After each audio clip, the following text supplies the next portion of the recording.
pertanyaan di grassroots, di ruang publik kita ya, khususnya di media sosial gitu kan. Ini benar nggak orang-orang yang dipublish ini gitu kan? Dia itu yang menjadi masalah ya kita kan. Kalau dari awal dia berani mempublish foto orang itu, seharusnya dia juga harus berani mempublish perbuatannya dia. Yang paling kita takutin itu adalah take over kartel. Saya membahasakannya ada kartel baru yang ingin men-take over kartel lama. Berarti ini persaingan antara kartel. Ini kan kita udah berani mempublish, berani nge-push orang itu, dan kita harus berani juga untuk mempublish data supaya ini jadi bahan edukasi bagi masyarakat kita ke depan. Iya, jangan sampai itu menjadi fitnah maksudnya. Jangan sampai itu menjadi sebuah hal yang tidak berdasarkan fakta-fakta objektif. Tapi berani sekali Belanda ini. Siapa backingannya Bung kira-kira?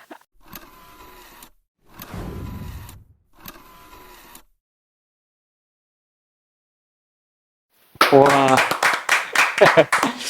Aduh, senang banget saya di konten kali ini saya kedatangan salah satu orang yang punya kontribusi besar untuk membangun podcast Bicara Santai, dan malam hari ini saya bujuk untuk mampir di podcast Bicara Santai untuk bicarain tentang masalah NTB.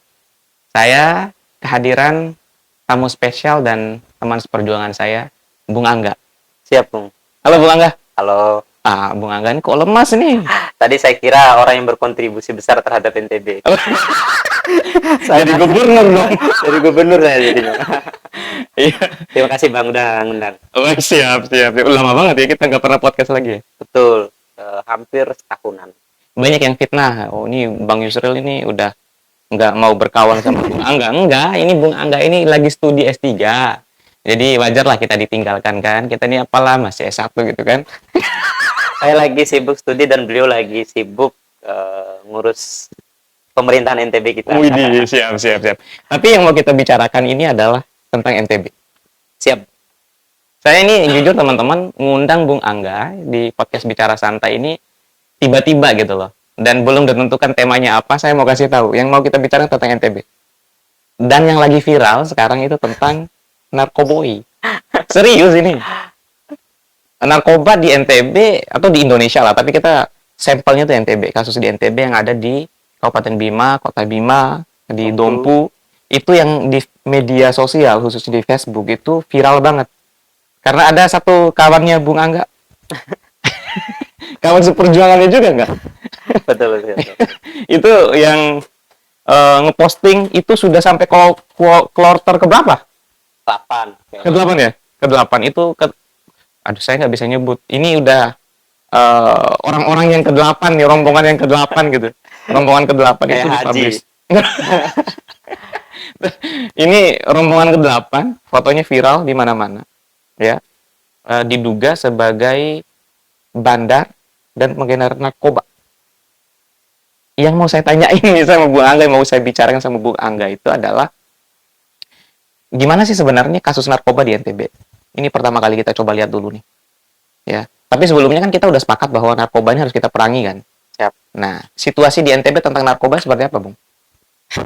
Agak berat ya, karena kita diskusinya soal yang narkoba yang viral-viral ya. Iya. Berat. Menurut saya hal ini cukup miris lah bagi kita semua, apa yang terjadi di masyarakat kita. Bahkan sebenarnya kalau kita mau bicara spesifik Bima Dompu, beberapa kasus itu sampai ada anak SD juga kemarin itu muncul dan mencuat di media, dia juga ada salah satu pemakai SD. Nah ini hal yang saya pikir perlu menjadi perhatian khusus semua, entah itu pihak kepolisian, BNN, kita semua yang masih peduli soal pembangunan daerah kita, soal pemberdayaan manusia kita, karena kita tahu betul narkoba ini itu sangat merusak. Iya. Bagi kita semua ya. Iya. Dan karena itu ini bentuk komitmen kita sebenarnya, Bung. Bicara di podcast ini untuk memastikan bahwa kita harus melawan narkoba. Dan itu salah satu dilakukan oleh kawannya Bung Angga. Pada NTB, benar. Mbak Uswatun Hasanah. Saya biasa manggilnya Mbak Uswatun. Oh iya. Beliau ini tokoh sekarang kan? Tokoh Jakarta. Tokoh nasional. Dan beliau orang yang pertama nge-push soal narkoba. Oke. Tapi pada prinsipnya sebenarnya narkoba di NTB ini sudah menjadi keresahan masyarakat kita di basis akar rumput ya. apa yang terjadi di masyarakat kita sudah merupakan akumulasi kemuakan ibu-ibu, Mhm. eh, pedagang-pedagang pasar. Ya. Karena kalau mereka punya anak pasti terjangkit. Nah, ada tren sebenarnya di kita di Bima Dompu itu, untuk anak-anak muda kita yang masih SMP, SMA, nggak keren kalau nggak nyabu, Mhm. nggak keren kalau nggak narkoba. Nah, ini maksud saya sesuatu yang terjadi seolah-olah udah menjadi hal yang normal di masyarakat. Iya. Tentu ini harus kita lihat dan harus kita diagnosa secara bersama. Apa sebenarnya persoalan kita di NTB? Oke. Apa yang dilakukan oleh kawan kita Badai NTB ini udah benar-benar tepat atau seperti apa gitu loh. Dengan dia mengupload foto-foto orang, ya kan, sampai rombongan yang ke-8 gitu kan. Ini kan memunculkan polemik di tengah masyarakat, Bung. Ya. Karena di awal kemunculan orang itu banyak yang pro. Semakin ke sini saya lihat itu banyak yang resisten juga gitu. Kontra juga gitu. Nah, ini kan ada semacam kekhawatiran orang bahwa apa yang dipublish itu hanya subjektif gitu loh. Tanpa berdasarkan data dan fakta. Ya. Nah, ini mau coba saya elaborasi bersama Bung Angga. Benar. Apapun bentuknya, perang melawan narkoba itu adalah perang yang harus kita gencarkan secara bersama oleh kita semua. Iya. Entah itu melalui proses edukasi, atau apapun itu, narkoba itu harus segera dihentikan.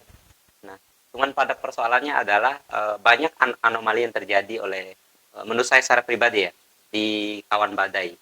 Oke. Soal perjuangannya dalam memberantas narkoba. Kita tahu betul narkoba di NTB itu adalah sebuah bisnis yang menguntungkan, dan pihak manapun yang mau berbisnis ini adalah pasar yang sangat menggiurkan dan menguntungkan bagi siapapun yang mau main. Oke. Nah, Oke. tentu ini sudah menjadi sesuatu hal yang sangat sistemik. Jadi bisnis NTB, narkoba di NTB itu adalah bisnis yang tersistemik dengan baik. Perang melawan kartel ini, kalau meminjam bahasanya Uswatun Hasanah, perang melawan kartel narkoba ini adalah perang bukan sekonyong-konyongnya. Yang saya maksud sekonyong-konyong itu adalah kita menyodorkan database yang fakta dan bukti otentiknya tidak jelas. Iya, ini yang akhirnya memunculkan pertanyaan di grassroots, di ruang publik kita ya, khususnya di media sosial gitu kan. Ini benar nggak orang-orang yang dipublish ini gitu kan? Karena kan kalau cuman sekedar ngambil foto orang, ya, dengan tanpa kita profiling gitu, walaupun si Bade udah konfirmasi bahwa dia udah profiling sebelumnya, udah dilihat track recordnya seperti apa, dan yes ini terbukti gitu kan. Tapi buktinya mana? Itu kan orang nanya tuh, buktinya mana? Itu kan. Kapan dibuktikan? Itu pertanyaan orang tuh, Bu. Dia itu yang menjadi masalah ya kita kan. Kalau dari awal dia berani mempublish foto orang itu, seharusnya dia juga harus berani mempublish perbuatannya dia, bukti perbuatannya ya, maksud saya itu. Nggak, jangan sampai nanti kita beralasan buktinya itu akan dipublish di belakang lain hari ya. Cuman ini kan kita udah berani mempublish, berani nge-push orang itu, dan kita harus berani juga untuk mempublish data supaya ini jadi bahan edukasi bagi masyarakat kita ke depan. Iya, jangan sampai itu menjadi fitnah maksudnya. Jangan sampai itu menjadi sebuah hal yang tidak berdasarkan fakta-fakta objektif. Saya bukan berarti mengatakan 8 kloter yang kemudian di publish sama Uswatun Hasanah ini adalah orang yang bukan terindikasi sebagai bagian dari bisnis narkoba ya. Tapi saya ingin melihat bahwa kalau memang mereka itu bagian dari orang yang terindikasi dalam rantai pasok nilai narkoba, rantai pasok pasar narkoba di NTB, maka harus dibuktikan secara ilmiah. Secara hukum ya, syukur-syukur kita bisa memberikan bukti-bukti yang harus diproses langsung oleh teman-teman kepolisian. Oke. Ini kan semacam bola liar ya kalau kita lihat ya.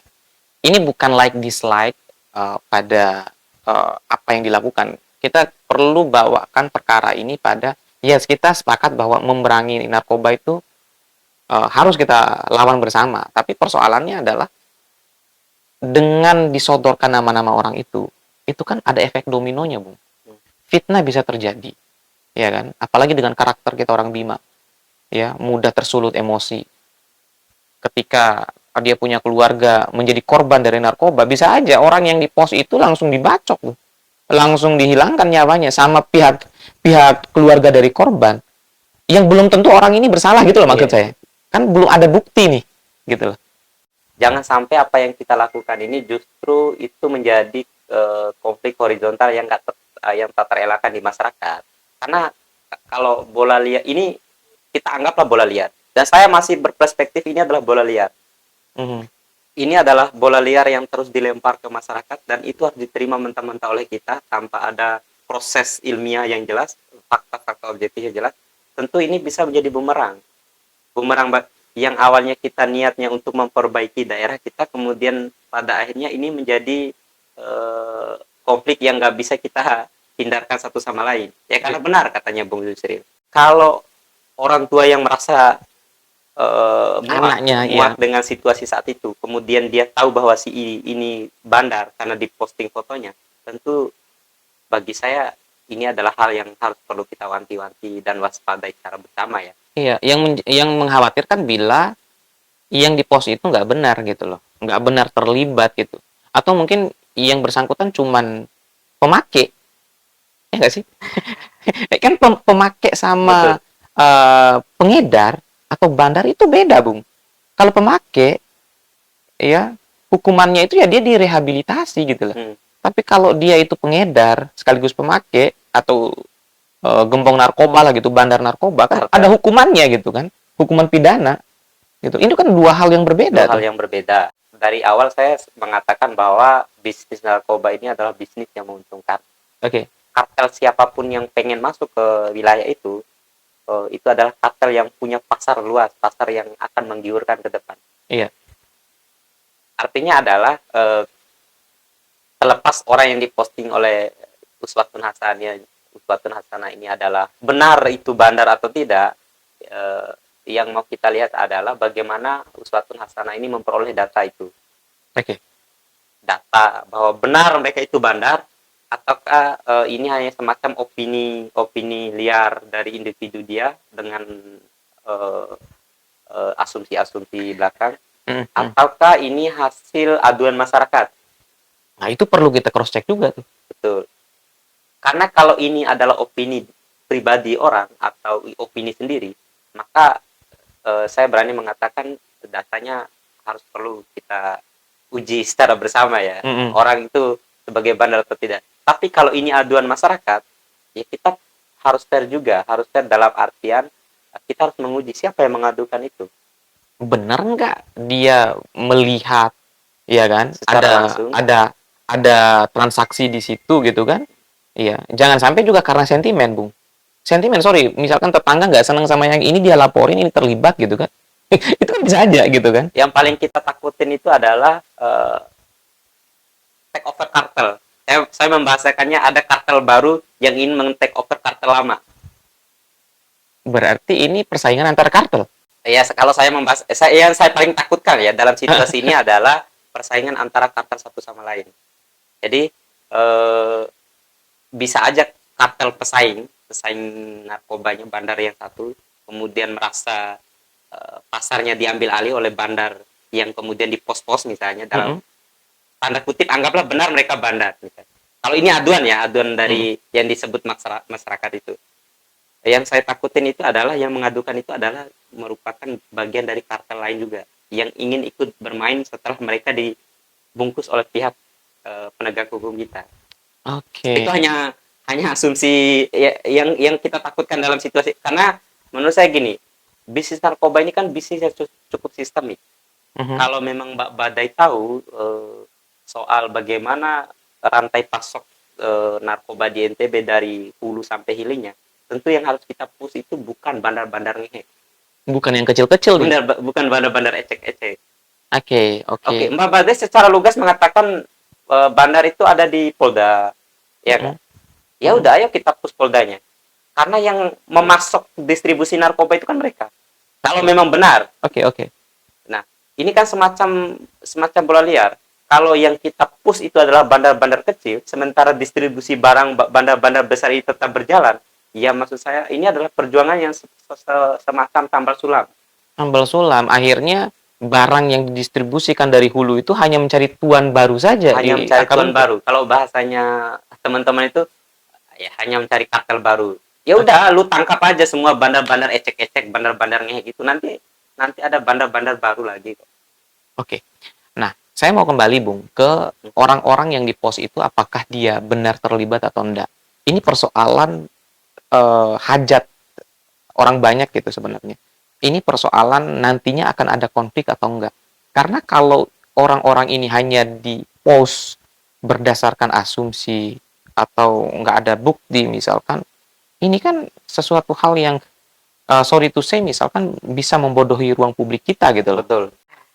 Gimana tuh? Saya nggak tahu proses pengolahan data sampai menetapkan orang sebagai bandar itu seperti apa.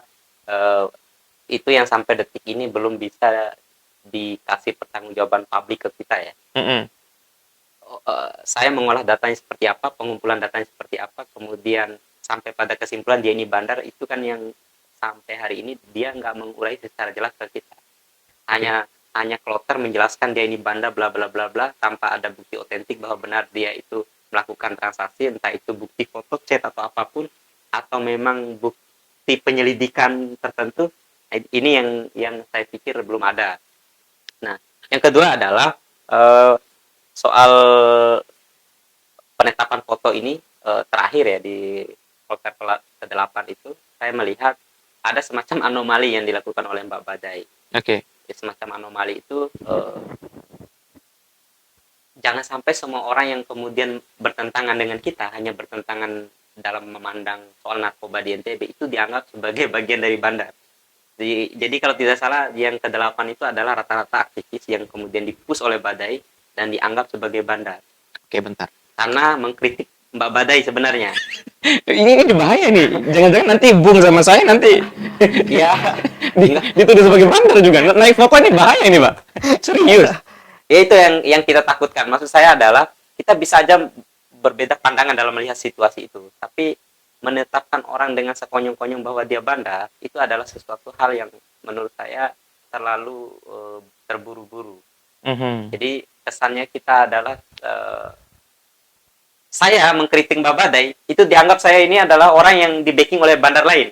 Yes. Nah, itu kan bisa berbahaya. Yes. Saya khawatirnya juga seperti makanya kayak gini saya nih. Karena kedepannya adalah apa yang dikonsumsi oleh masyarakat kita dengan kesadaran yang bukan mendiskreditkan masyarakat kita ya, dengan kesadaran yang agak rendah misalnya, disodorkan tanpa kebenaran yang ilmiah, ya punishment itu akan terjadi. Iya, sanksi sosial itu justru lebih mengerikan, Bung. Daripada sanksi pidana. Sanksi pidana, iya.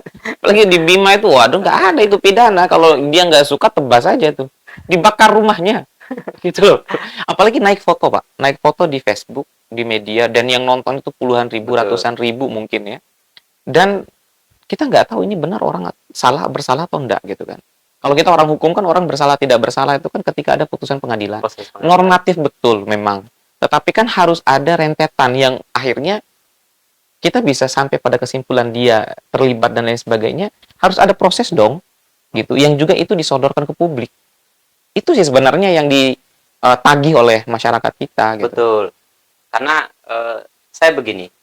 Saya nggak mau bilang bahwa 8 orang itu 8 kloter itu yang di pos sama Mbak Badai itu adalah bukan bagian dari bandar. Ini kan masih tanda kutip semua. Iya. Saya pengen bilang adalah kalau memang mereka ini terbukti sebagai bagian dari orang yang mendistribusikan narkoba di NTB, maka pihak kepolisian juga harus berani untuk mengatensi secara khusus 8 orang ini. Kalau memang benar ya, maksud saya. Karena kalau hal ini dibiarkan, masyarakat itu akan punya perspektif ini adalah sesuatu hal yang benar. Iya, itu loh yang kita takutin. Dan yang kedua adalah kalau memang Badai ini merasa 8 kloter itu adalah orang yang terlibat dalam bisnis narkoba di NTB, ya silakan berikan pemahaman edukasi kepada masyarakat ini, beginilah bukti mereka terlibat dalam bisnis narkoba itu. Itu yang sebenarnya harus ada di kita semua. Karena yang nggak ada sampai hari ini soal itu. Pihak kepolisian seolah-olah lepas tangan. Menurut saya Kapolda NTB juga menutup diri dari kasus ini. Kemudian Mbak Badai juga hanya menyodorkan data yang menurut saya tidak disertai dengan bukti-bukti otentik. Dan yang melakukan penangkapan ini menarik ya. Hmm, Di Bima itu yang melakukan penangkapan itu adalah TNI. betul. Adalah beberapa case yang seperti itu dan itu viral video-videonya gitu. Kalau kita lihat secara hukum kan itu bukan domainnya TNI gitu kan. Atau mungkin karena Bade udah nggak percaya polisi gitu. Pihak kepolisian kita itu pada posisi cari aman. Oke. Terlepas ini adalah bisnis institusi atau bisnis oknum, saya nggak mau nyentuh lebih jauh soal Iya, itu iya, ya. iya, Karena iya. kan untuk Menjustifikasi diagnosa seperti itu. orang itu bisnisnya institusi kepolisian atau oknum kepolisian, kan harus ada bukti otentik. Iya sih, itu penting. Iya. Tapi persoalannya adalah eh, pihak kepolisian kita sampai hari ini sangat impoten. Termasuk teman-teman BNN pun masih impoten dalam persoalan penanganan narkoba hari ini. Bayangkan aja yang kita bilang dari 3 juta, kurang lebih 3 juta penduduk kita di Iya, NTB, iya. 6 itu jutaan lah ya. ada sekitar 17.000 orang yang terjangkit penyakit narkoba aktif, pemakai aktif itu sesuatu hal yang miris.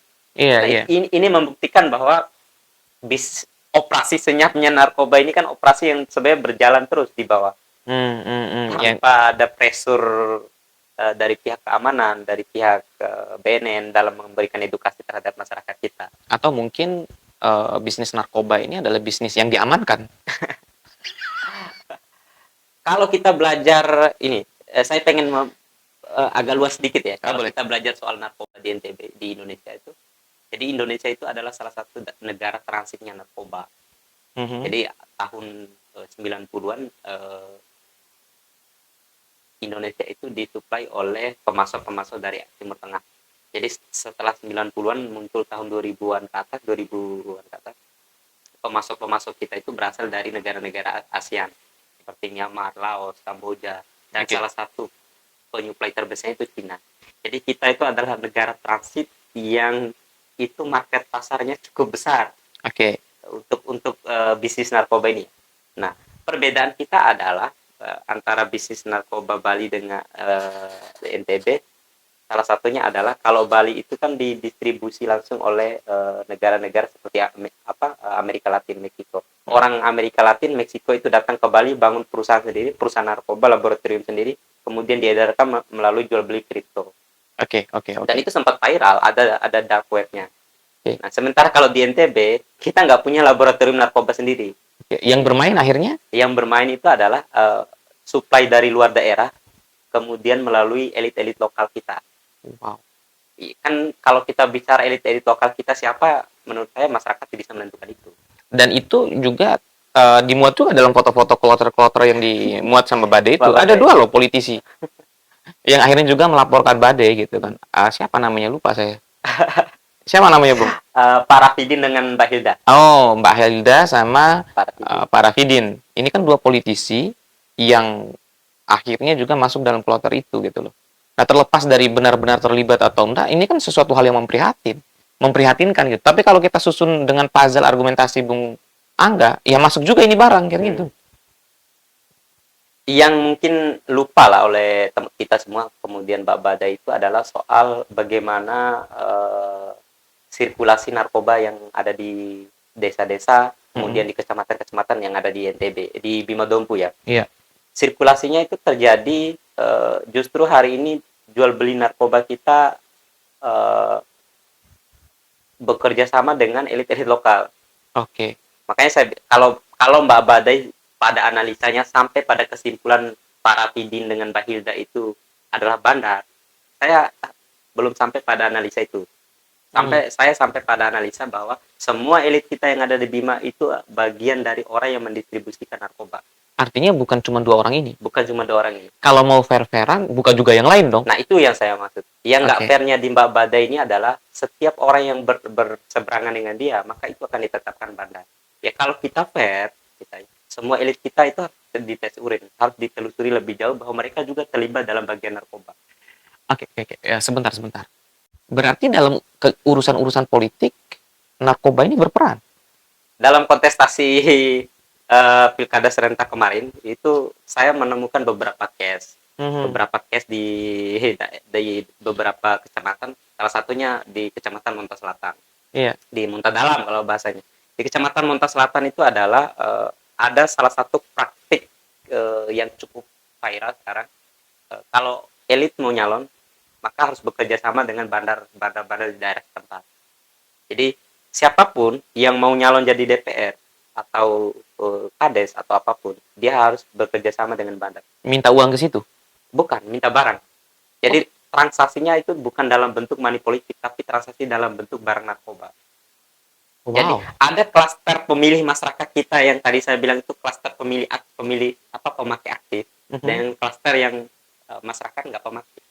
Jadi sepakat ya kita pada persoalan money politik itu adalah menjadi penyakit yang nggak bisa terelakkan. Iya. Eh, Hari ini ada tren politik narkoba yang saya bilang tren politik narkoba.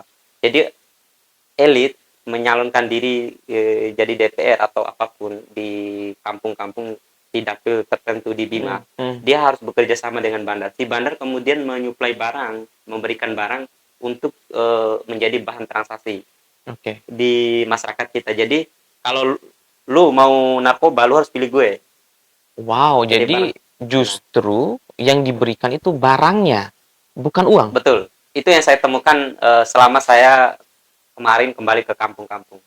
Dan saya nggak bisa menyebutkan secara spesifik ya siapa orang itu. Tapi yang jelas praktik itu terjadi di elit kita di Oke, Kabupaten Bima Dompu. oke, oke. Praktik kita itu terjadi. Nah, Dengan keadaan yang seperti itu, berarti berpotensi dong justru yang dua orang itu sebenarnya hanya mendistribusikan gitu, bagian dari mendistribusikan, bukan bandar. nah, saya nggak tahu apakah Badai itu melihat secara langsung dua orang itu melakukan kesepakatan dengan bandar narkoba atau enggak, kan ini yang belum jelas. Karena hanya Rapidin ini dianggap entah itu dia punya konflik personal ya dengan Mbak Uswatun Hasanah atau tidak, ini adalah bagian dari orang yang melakukan bisnis narkoba.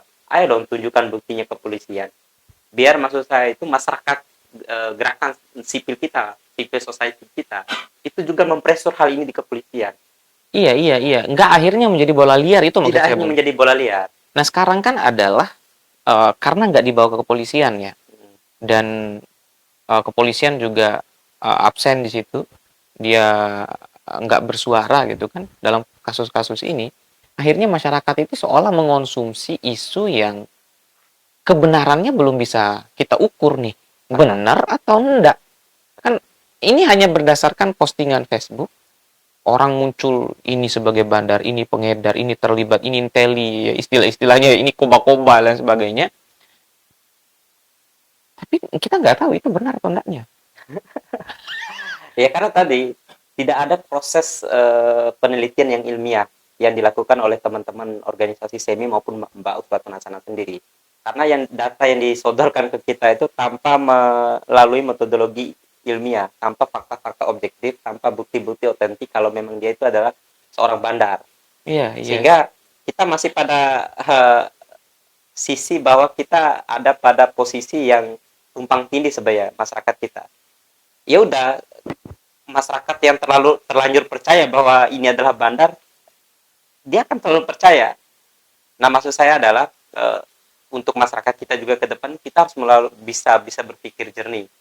Iya. Bukan berarti saya membenarkan para orang yang berbisnis narkoba ya, tapi kita harus mulai berpikir jernih bahwa untuk menetapkan orang itu sebagai bandar itu tidak dengan cara-cara sekonyong. Enggak, bukan dengan cara media sosial maksudnya gitu ya. Kalau memang dia terbukti sebagai bandar, silakan diuraikan bukti-buktinya dengan Iya, iya. Kalau di publik melalui medianya. iya, iya, kalau hanya sekedar mengambil foto, itu yang saya bilang, ya bisa aja besok pagi Bung Angga dan saya itu tiba-tiba naik fotonya gitu, bukan akunnya Badai, tapi akun-akun yang lain. Ini kan bahaya gitu loh maksud saya. Bahaya. Semua orang akan melakukan hal yang sama. Semua orang akan bertindak sama dan ini tentu menjadi ancaman. Ketakutan saya itu begini. Kalau kita dalam POV yang sama dengan Mbak Badai, saya misalnya berseberangan dengan Bung Yusil besok, maka dengan sekonyong-konyong saya menetapkan Bung Yusil itu sebagai bandar. Ini sesuatu hal yang kemudian nggak mendidik masyarakat kita. Maksud saya adalah di tengah masyarakat kita yang terhimpit ekonominya, kemudian di tengah masyarakat kita yang saat ini situasi ekonomi menurut saya Bima Dompu hidup dalam garis kemiskinan, ayolah kita coba bicara soal bagaimana mengedukasi masyarakat. Secara jelas ya. Nah, saya tuh Bung sebenarnya ngelihat pada aspek ini ya. Kan sebenarnya yang dihadapi oleh badai ini kan resikonya gede gitu kan. Kalau seandainya yang dilaporkan, sorry, bukan yang dilaporkan, orang yang diupload oleh badai ini itu tidak benar gitu kan, dan kemudian melapor balik badai, ini kan resikonya besar. Di badainya maksudnya. Badai bisa dilaporkan undang-undang ITE. Badai juga bisa dilaporkan pencemaran nama baik gitu. Atau mungkin resiko personal gitu loh, dengan sentimen publik yang seperti itu. Yang saya paling takutkan itu bukan soal ini kasus ini si Mbak Uswatun Hasanah dilaporkan atau tidak. Yang saya paling takutkan adalah masyarakat kita ketika disodorkan dengan basis argumen yang kemudian kebenarannya belum otentik, anggaplah ini masih bola liar menurut Iya, kita tadi. Ini menjadi konsumsi dan pemahaman masyarakat kita. oke. Ya tadi, ketakutan kita adalah punishment sosial kita terhadap orang-orang tertentu atau oknum-oknum yang mereka belum tentu melakukan itu, kemudian karena udah di-post, hanya masyarakat kita memberikan sanksi sosialnya. Iya, iya. Sanksi sosial yang menurut saya itu cukup merugikan dia, sekeluarga, dan beberapa orang lain. Tapi berani sekali badai ini. Siapa backingannya Bung kira-kira? Eh, Siapa backingannya Mbak Badai? Mari kita lihat ke depan. Ke depan. Tapi menurut Bung ada yang backing? Saya pikir kalau saat ini dalam perspektif paling kritis Ada. ada yang nge-backing. Oke, nanti Badai bikin press release yang backing saya adalah seluruh rakyat NTB. Tapi itu menarik tuh, Bung. Betul. Banyak orang yang nanya, ini kok berani banget nih berhadapan-hadapan, dan itu yang diapresiasi loh gitu loh. Betul. Tapi kalau kita coba analisis lebih kritis, misalkan di balik dari ini ada operasi lain. Bisa nggak kita asumsikan ada operasi lain gitu? Eh, Operasi senyap itu terjadi. Saya bilang yang saya katakan dari awal itu adalah kita mendukung siapapun yang berjuang melawan kejahatan. Tapi persoalannya adalah dia melawan ini atas dasar benar-benar berangkat dari hajat hidup orang banyak atau enggak. Contoh misalnya, ada satu pertanyaan yang saya secara pribadi itu masih mungkin bertanya lah untuk diri saya, dan saya pikir masyarakat NTB harus juga mempertanyakan semua hal. Contoh misalnya, saya kemarin telepon kawan untuk konfirmasi soal beberapa oknum yang di pos sama Badai, dan mengkonfirmasi misalnya ada beberapa oknum yang memang terindikasi barang penyuplai antar daerah. Salah satu orang yang di pos ya. Itu hasil wawancara saya dengan beberapa kawan di Bima. Dan benar mengkonfirmasi kalau si oknum ini adalah penyuplai barang narkoba tersebut di antar kabupaten di Bima. Oke. Cuman dia udah beroperasi sekitar 5 tahun. Pertanyaannya adalah, kalau dia beroperasi sejak 5 tahun terakhir, kenapa dari dulu Mbak Uswatun Hasanah tidak mempush dia? Kenapa baru bersuara sekarang? Ketika Mbak Badai ada dalam posisi lingkaran kekuasaan pada saat itu, Mbak Badai merupakan bagian tangan kanan langsung dari Gubernur NTB. Kenapa bukan pada Mantan waktu Gubernur itu gitu NTB. ya? Kenapa bukan waktu itu? Karena si pelaku ini sudah beroperasi sekitar tahun 2021. Oke, Nah, oke. ini menjadi pertanyaan yang terus ada di masyarakat, maksud saya, hal-hal kayak gini. Kenapa baru sekarang ketika dia tidak punya akses terhadap kekuasaan dia mau push? Ini kan semacam anomali yang terjadi di kita.